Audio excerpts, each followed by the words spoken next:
بل طاقت ذکر کے اللہ جل شانو سے فرمائی ان ربکم بے شک استاس تربیت کون کے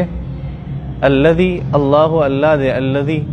هغه اللہ خلق السماوات والارض جسمک آسمان نے پیدا کړي. عجیبه خبره ده کنه.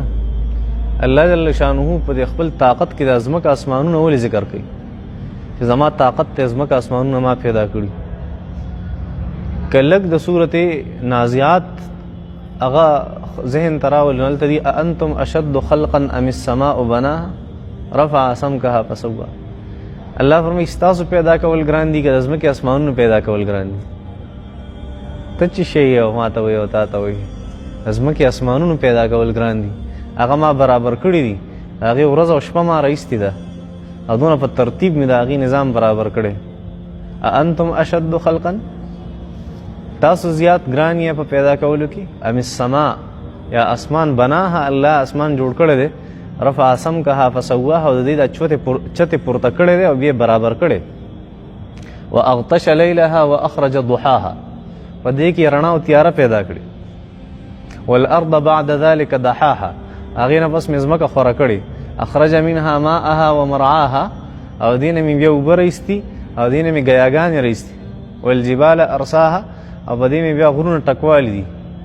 متاعا لکم ولانعامکم انسان استام فایده ده ستا د څاروو فایده ده ستا فایده ده او ستا د څاروو ستاسو پیدایش ګران دی که ځمکې اسمانونو پیدایش ګران دی. الله تپوس کې الله دلته فرمایي چې مخکې د قیامت او د آخرت تذکره وشوه زه به ګورې کوم تاسو به واپس را ژوندي کوم او دا زما طاقت دی ځکه مې طاقت دی چې ځمکه اسمانونو جوړول ګران دي که تا جوړول ګران دي. ستا جوړول خو ډېر اسان دي ځمکه اسمانونو جوړول ګران دي نو چې ما هغه پیدا کړي نو طاقت مې تا نشم پیدا کولی. ان ربکم بېشکه ستاسو تربیت کوونکی الله الله دی الذي هغه الله خلق السماوات والارض چې ځمکه هم پیدا کړې او اسمانونه هم پیدا کړي. فی ستة ایام په څو ورځو کې شپږو ورځو کې الله جل شانو دا الله جل شانو چېرته هم دا ستة ایام راشي شپږ ورځو کې ما ځمکه اسمانونه پیدا کړي. دا دې خبرې طرف ته اشاره ده چې کله ته چا تربیت کوې نو لږ په طریقه به کوې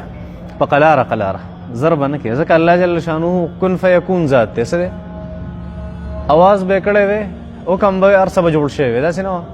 شپږ ورځې پې ولې لګولې ما تا ته ښیي الله جل شانو چې زه زر کولی شم خو بیا هم زر نه کوم. بره تربیت ته ځکه مخکې یو لفظ ذکر کړی ان ربکم الله ستاسو تربیت کوونکی څوک دی الله دی. خبره تربیت الله جل شانو ځمکه اسمانونه پیدا کړي په څو ورځو کې شپږ ورځو کې. تربیت طرف ته الله جل شانو اشاره کوي. تربیت کې اصل خبره دا چې انسان بلک ایک دم به د چا تربیت نه کوي بلکې په قلار او په طریقه به د خلکو تربیت کوي. دا شپږ ورځې کمې ورځې وي شپږ ورځې کمې ورځې وي او پخوا د دې نوم سو امام ابن کثیر رحمت الله علیه په البدایه والنهایه کې یو خبره ذکر کړې ده اسی دا خبر را یاد شو ډېر هم د بعد دا موږ وایو نه ابجد هوز حطي کلمن صافس قرشت ابجد دا خبرې چې دا اصل کې د پخوانو ورځو نومونه سو شپږ فی ستة ایام امام ابن کثیر دمشقي وایي دا هغه شپږ ورځې وي ابجد هوز حطي کلمن صافس قرشت دا وي. زمون په قراءات سباو کې چې مونږ ته د قاریانو نمونه کله ښوده که نه